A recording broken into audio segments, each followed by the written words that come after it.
Aris nous ramène un dossier qui tourne autour du ministère de l'EPST. Nous allons le recevoir. Aris, bienvenue. Merci Judith. Alors, comme nous le savons, déjà plusieurs problèmes ont tourné autour de ce ministère.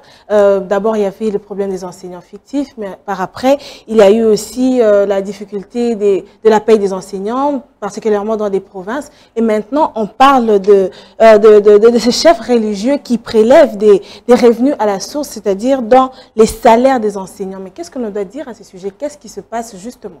Alors c'est vrai qu'après avoir lu plusieurs rapports, le professeur Tony Mwaba, ministre de l'EPST, a constaté avec regret que certains chefs religieux prélevaient comme ça à la source, donc dans le salaire même des enseignants, beaucoup plus dans les provinces, en tout cas des retenus pris comme offrande ou encore comme dîme, puisqu'on parle des écoles conventionnées. Alors le ministre s'est indigné en tout cas de ce comportement de ces certains chefs religieux, parce qu'il ne s'agit pas de toutes les écoles, des chefs de toutes les écoles conventionnées qui se comportent de la sorte, mais il y a de ceux qui sont dans ces pratiques qui sont condamnables en tout cas par la loi, et c'est pour cette raison même que le ministre de l'EPST, Tony Mwaba, a demandé à sa collègue garde des Sceaux, Rose Mutombo, de diligenter une enquête pour tirer au clair en tout cas sur cette affaire. Alors pour certaines confessions religieuses, il y a des contributions qui sont obligatoires, des offrandes ou encore des dons qui sont prélevés à la source,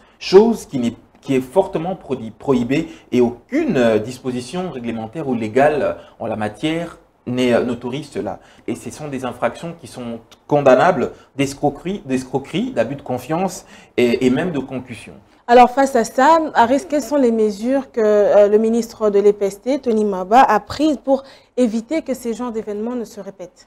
Alors déjà, de prime abord, c'est une question qui a été déjà soulevée depuis, je pense, depuis le début du mois de juin.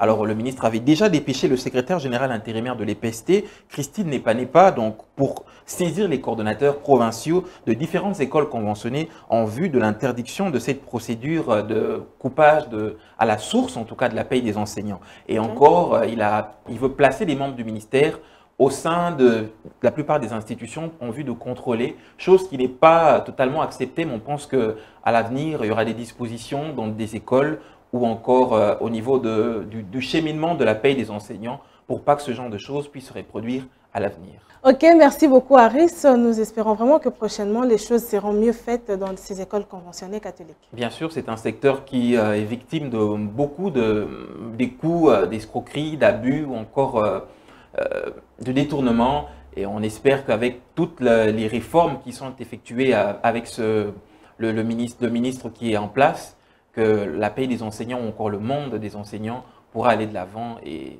on espère que ces réformes pourront donner un vent nouveau en tout cas dans le secteur de l'EPST. Merci beaucoup à vous Aris. C'était un plaisir.